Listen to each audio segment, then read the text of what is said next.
Today, we're diving into a really fascinating, high-stakes scenario. It's a speculative analysis that asks a huge question. What happens to a massive political movement when its charismatic leader is just suddenly gone?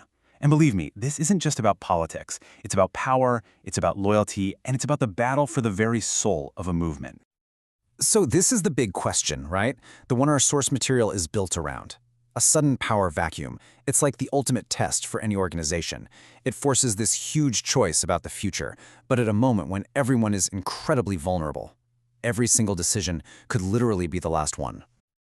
To get a sense of the stakes here, you have to understand the scale we're talking about. The analysis points out that MAGAverse, the conservative youth group in this scenario, has chapters on over 3,000 college campuses. I mean, this is not some small club. It's a nationwide force. And a force that big, with no leader, well, that's dangerously unstable.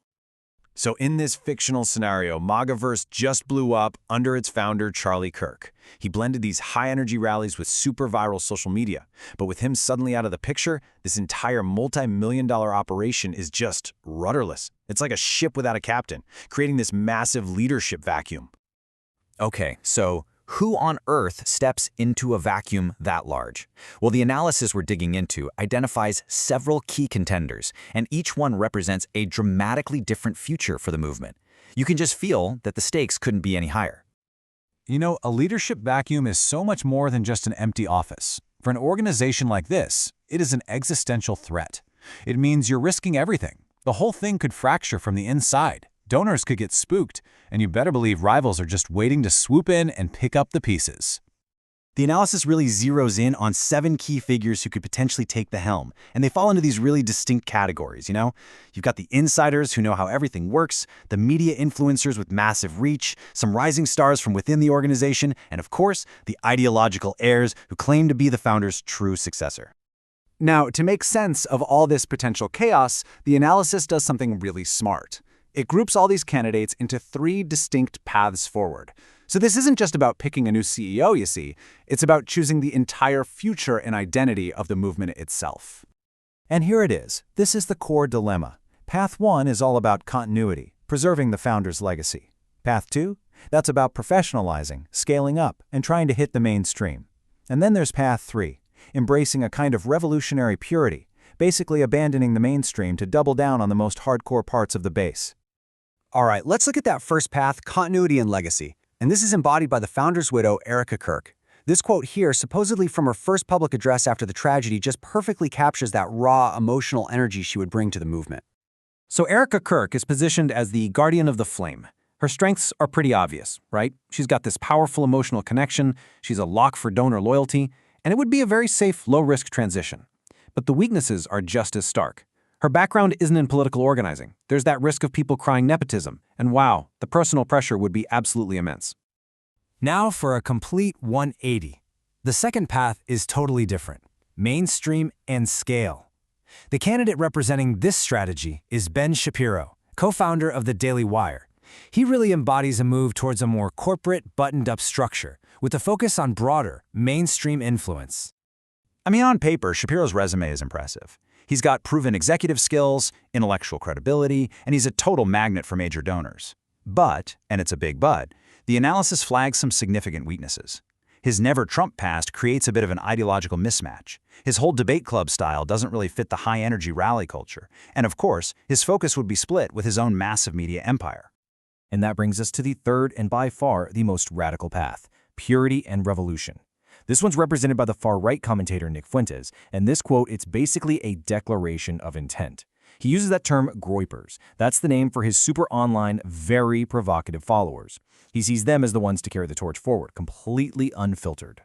So here, the whole risk-reward calculation just goes off the charts. Fuentes' strengths are this almost cult-like ability to mobilize young followers and his total mastery of alternative media. But the weaknesses? They're potentially catastrophic. His explicit white supremacism would be completely toxic to donors, creating legal and reputational risks that can honestly just destroy the organization from the inside out.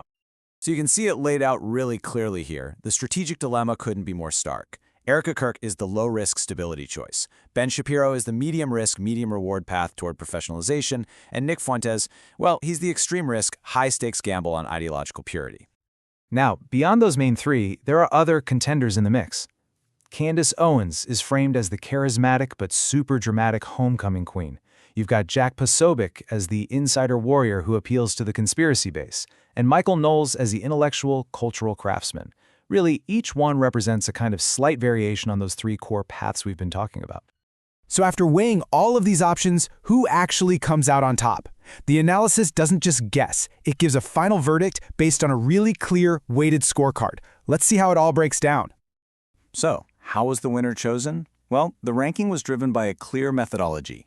Youth mobilization and fundraising stability were weighted most heavily. And that tells you a lot, right? It shows that the final verdict prioritized the organization's core mission and its financial survival above everything else. And here we go. The final scorecard reveals a clear winner. Erika Kirk is ranked #1, but not as a permanent leader. Instead, she's seen as the perfect interim choice to guarantee continuity and buy the organization some much-needed time. Shapiro and Owens are seen as high potential but risky alternatives. And way down at the bottom is Nick Fuentes, just labeled an existential threat. Wow. So what's the ultimate lesson here? This fictional case study is so powerful because it's about way more than just one organization. It's a perfect mirror of the crossroads any movement faces when it gets thrown into a crisis. This scenario, even though it's fictional, reflects a very real struggle. When a charismatic founder falls, the battle for the soul of their movement begins. And we've seen this exact same conflict play out time and time again in politics, in business, even in pop culture. At the end of the day, the entire conflict boils down to this three-way tug-of-war. Do you preserve the legacy of the past? Do you pivot to seize mainstream power? Or do you double down to serve the most fervent believers in the base? That single choice, it defines everything that comes next. A final quote from the analysis really underscores the urgency of it all. The window for a decision is small, and the challenge is immense. It's not just about surviving grief, but about harnessing that powerful emotion and turning it into fuel for the future. And that brings us to the final, critical question. In the chaotic aftermath of a leader's fall, which of these powerful forces ultimately wins out? Legacy, power, or purity? The answer to that question determines whether a movement will endure, transform, or just simply vanish.